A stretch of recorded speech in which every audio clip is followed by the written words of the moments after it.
Geoff's Wonderland. And welcome to episode 94 of The Wonderland. I'm Geoff Healy. I'm an Australian singer, songwriter, piano entertainer, comedian, amateur barista and podcaster, obviously. And for the next 20 minutes, I will be sharing with you various alternative observations, thoughts and theories about certain elements of life, the world we live in, and the human experience in a way that may be a little different to what you're used to, and which you might find entertaining, useful, or completely ridiculous, depending on your point of view. And I'm game if you're game, so let's get on with it. So, those of you who heard last week's episode will remember that I talked about politics and birds. Now, I don't want to get into that area again on today's show, but I've just remembered something worth mentioning that I read a little while back, where a well-known public figure pointed out, correctly I believe, that one of the most dangerous things that can happen in a democracy is when political sides become so polarised that you end up with the makings of a civil war, which ultimately doesn't do anybody any good. Anyway, have a think about that one. I know I certainly will. But moving right along now to other things, I was doing something earlier today that I really hate doing. And when I say that, what I mean is I hate it when I find myself doing it. It's when I find myself on Instagram, scrolling down and half looking at things, most of which are of no value whatsoever, and then suddenly realising that my brain is not really consciously aware that I'm subconsciously allowing myself to go down a social media rabbit hole, something that I personally find repugnant and that I try to avoid at all costs. And with that thought in mind, I am now going to drag you all kicking and screaming into the first of our regular segments here on The Wonderland, in the hope that you find my thoughts on this enlightening, amusing, or at least worth listening to for any reason at all. So, let's get right into it with another edition of Theory Time. Yo, you can't know what you can't know. I'm gonna tell you what I think I know. And I know what I know. This is what I know. Theory Time. And welcome to Theory Time. The thing about Instagram that annoys me the most is that, on my feed at least, I'm constantly being presented with half-baked, homegrown, or more often, second-hand life advice, usually expressed in bad English over some kind of tasteful video backdrop, from people who have no command of correct grammar and are nevertheless clearly trying to make themselves influencers with a view to eventually creating some kind of income stream. Now, I've got no problem with people coming up with ways to make a buck, because we are living in a world where one does need money to survive, unfortunately. But what I do have a problem with is the modern version, or probably any version really, of the old snake oil salesman, whereby somebody with no clue and no background in any kind of study or research whatsoever sets themselves up as some kind of guru merely by recycling existing information. So there's that. But also, something that crops up again and again in this pseudo-philosophical online quagmire is the idea of not giving up being the solution to pretty much any dilemma, personal or otherwise. So here's what I think about that. Bollocks. As in, it's like suggesting a single cure for every difficult situation. Because there are some times and circumstances where giving up and taking your bat and going home is the best thing you could possibly do. For example, when you're, let's say, unsuccessfully invading a neighbouring sovereign nation amid your own flimsy claims of the place being full of Nazis. You know, that sort of thing. But there are many other instances closer to home where we might be trying to achieve a particular outcome, and for whatever reason, we find, after a lot of effort towards what we originally thought was a really good idea, that it's just not happening. Now, I'm not dissing the inherent value of perseverance, staying power, or determination, but there are times when the writing is on the wall, and a bit of clear thinking and self-reflection might point us towards a change of tactic, rather than doggedly continuing something only because we've started it and don't want to lose face. So, let's not give up on the option to give up. Securing the knowledge that a decision to do so or not to do so is always going to be situation specific. Despite what some would-be self-help guru on Instagram would tell you, there are most definitely times when giving up and cutting one's losses is absolutely the best option. And those who've tried and failed or started and given up a particular pursuit are not necessarily weak, and neither are they necessarily the losers.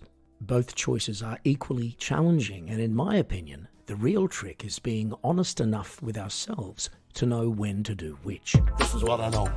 Theory time. And that's it for Theory Time. And as always, please feel free to agree or disagree with any of that as well. I know I would. Well, that was all a bit serious, wasn't it? I think it was. And so it couldn't be a better time for a bit of light entertainment in the form of Song of the Day. Now, today's offering comes from one of our Wonderland-approved artists, namely The Mergers. And this one's from their latest album, 3 Apples in the Orange Grove. And it's In Course of Time. Take a listen. Hearing the sound of nothing to spare or to keep. Losing the beat, turn it up to fall back on your feet. But for hours, waiting in line. What have I to find in cause of time?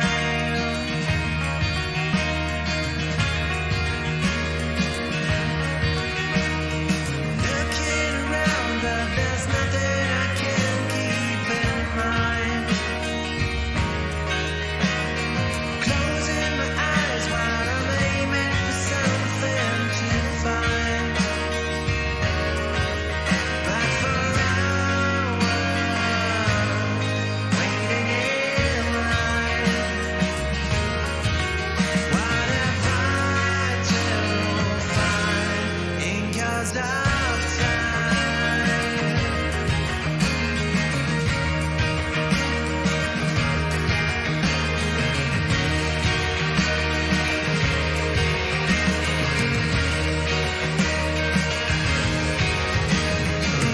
Sing the words I was learning when I was away.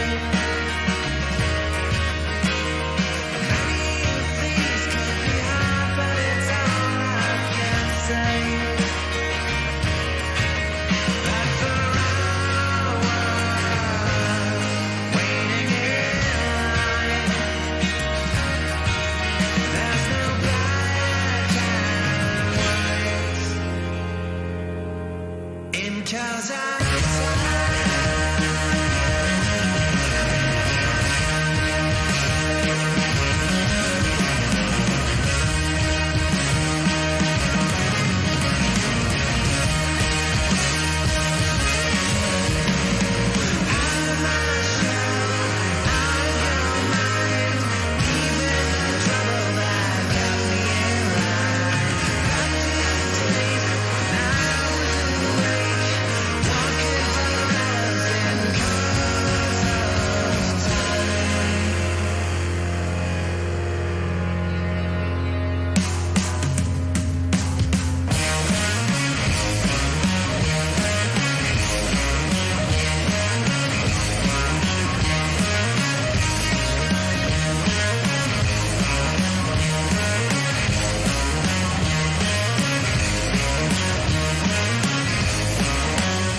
And that's The Mergers with In Course of Time, taken from their latest album, which you will find on the major music streaming platforms, along with the rest of their albums.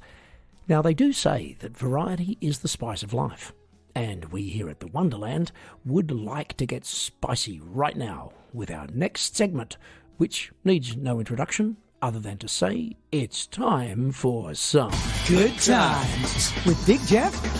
Little Kev. Kevin, I've got one word to say to you. One word. Is that hello, Geoff? No. Hi, Kevin. No. Or hi. No, but I'll tell you why. Because I woke up this morning And I thought, will it be a day on which I say hello to Kevin or a day on which I will not? And I couldn't decide, Kev. I tossed a coin. Decisions were made. Well, I tossed a coin. And The decisions were made. People were disappointed. Some people were disappointed, They were, and others just forgot to say hello. And that was me. Forgot to say it. There it So is. sorry. So anyway, Okay. Kevin, the word oppressive. Now, what does oppressive mean to you? What does it mean to you personally, Kev? Oppressive. That's when Oppressive. the guys that make wine, don't they with their feet they stamp on they oppress it. They oppress no, they that's oppress just the wine. generally- They oppress the grapes. Well, I think they impress the grapes, but it takes them a while of standing around looking at the grapes and saying, quite frankly, you guys are looking really good today, and wow, I really like the cask that you're in. And after a while, the grapes get impressed, and then just as the grapes aren't looking, they jump on them and they start jumping up and down, and by then the grapes are dead and it's too late for them.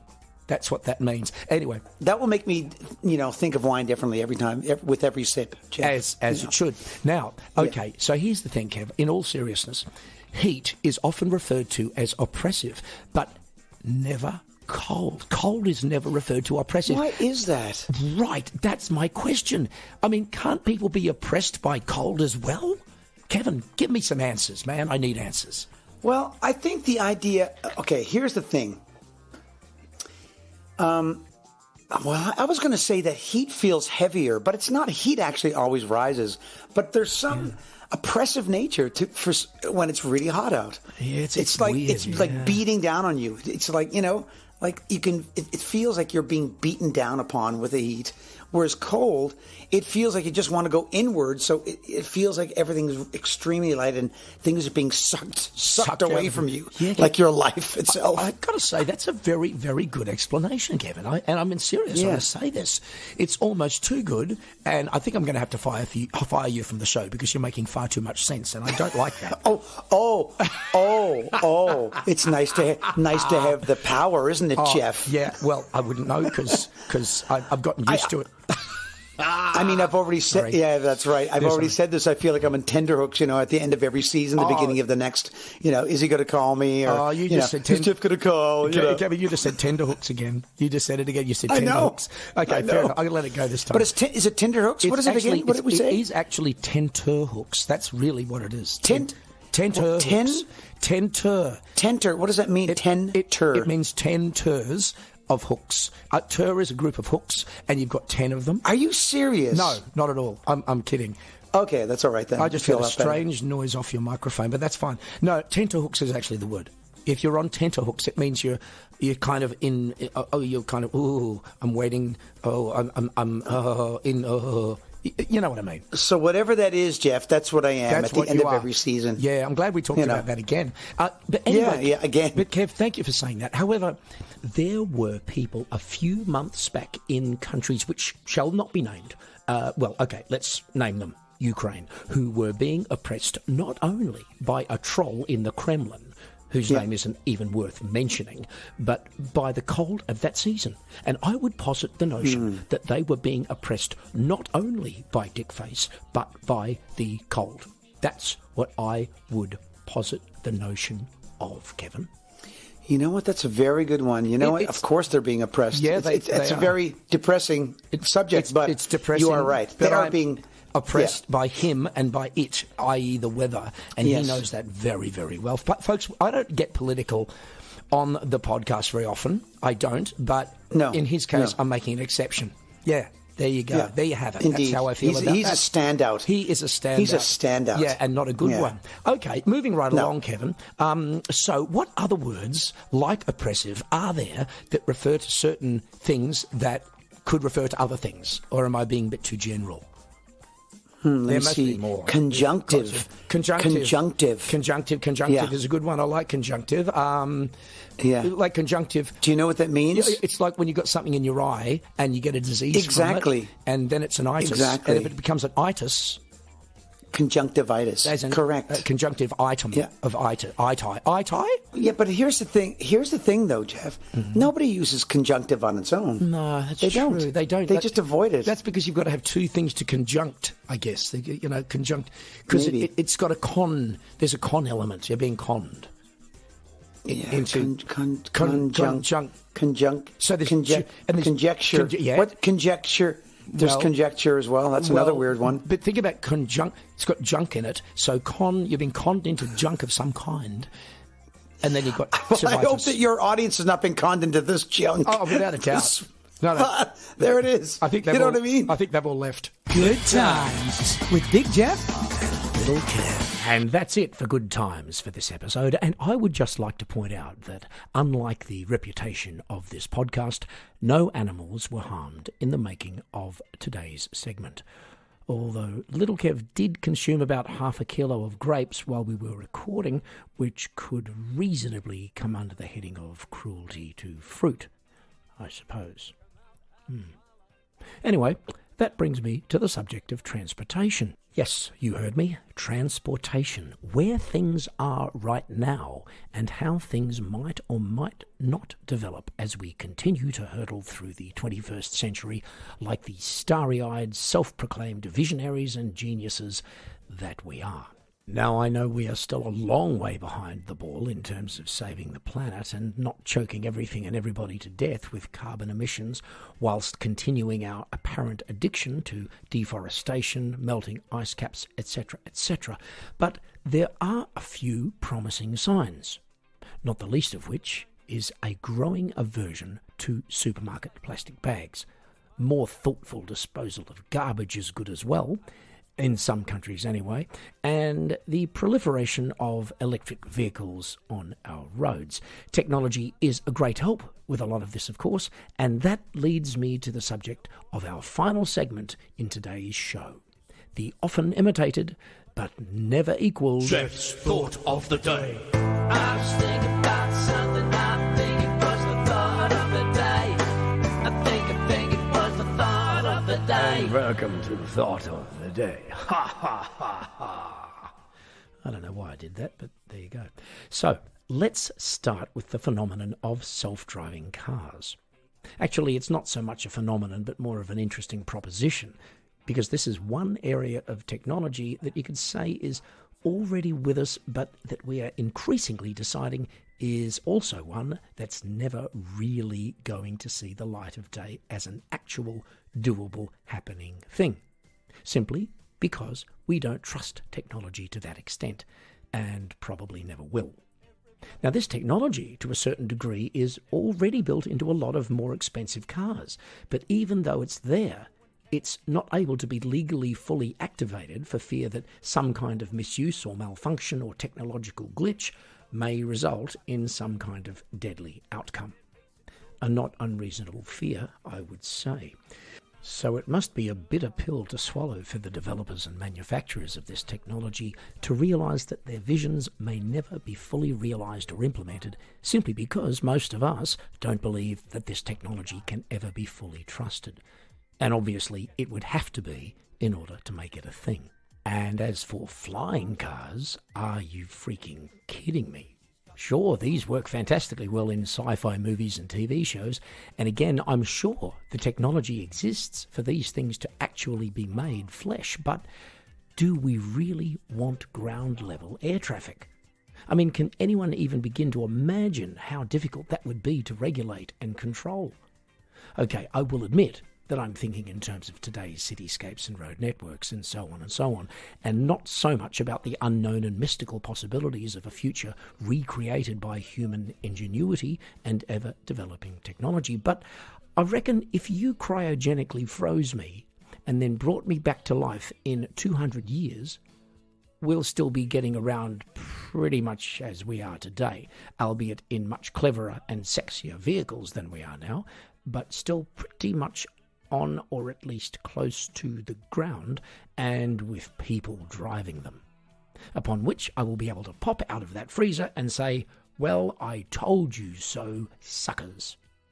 Which will, of course, be another Wonderland win. I think it was the thought of the day. Yes, and that's it for Thought of the Day, and make of it what you will. That's also the end of today's episode of The Wonderland, folks. Thanks for joining me, and hopefully you'll be on board with me again in 2 weeks' time. A big thanks also to Little Kev, who I understand has become a household name in certain parts of eastern Mongolia, where some of the indigenous tribes have apparently noticed an uncanny resemblance between him and Genghis Khan's great-great-grandnephew's favourite sheepherder, from some angles. But my personal opinion is that there may be another reason for my sidekick's sudden meteoric rise in popularity in that part of the world. You see, when Kev was quite young, he was in a quasi-successful Canadian boy band by the name of Steps Around the House, and unbeknownst to the group at that time, they were being very successfully marketed to the people of rural Mongolia as the next big thing. Now, smelling big bucks, or possibly fermented yak's milk, the band's management cleverly changed the word steps, S-T-E-P-S, to steps, S-T-E-P-P-E-S, thus reflecting the environment of the fan base. You know, because the people there gathered around the village radio listening to the band's music quite literally had steps around the house, as in Mongolian steps. Anyway, look, the jury is still out regarding if and when Little Kev will be proclaimed some kind of deity, but optimist that he is, I believe that even as we speak, he's out buying ceremonial outfits, along with a few new baseball caps, probably. Anyway, look, it's all grist for the mill and good publicity for the show, especially as Little Kev's under contract to Good Times for the rest of his natural life, and whatever lives might come after that, which is handy. Anyway, folks, look, I guess it's now time for us all to get on with something constructive, so let's now all get back to our boring lives until Friday after next, when I will be back with yet another brand new and shiny 20 minutes or so of The Wonderland. Gonna get back to Geoff's Wonderland.